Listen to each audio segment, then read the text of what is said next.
Two lawmakers are proposing more regulations around adult businesses in Kentucky. As Capitol reporter Bodie Brooks explains, the length of one city block is where they want to draw the line.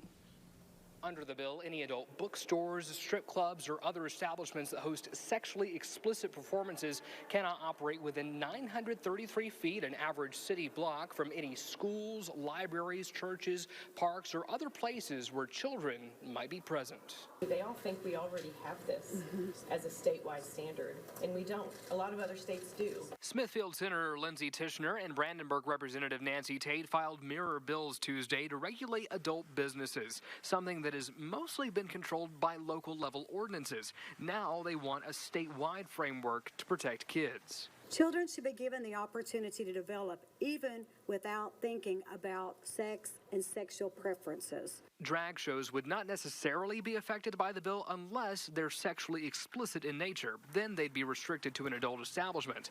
Tishner, who sponsored last year's attempt to regulate drag shows, says the difference with this bill is the penalty would fall on the business, not the performer, if the law was broken. And this is not to limit drag. This is not to limit access to adult content.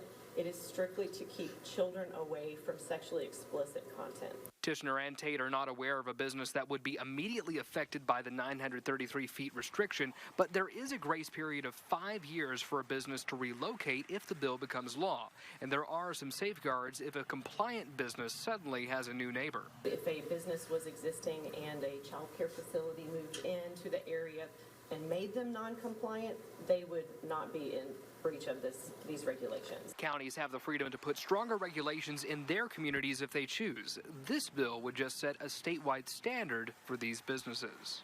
Ban conversion therapy. Kentucky put out a statement opposing the bill, saying the attempts to regulate drag do not help protect children, and called it an unconstitutional effort to suppress political speech. At the state capitol in Frankfort, I'm Bodie Brooks, Fox 56 News.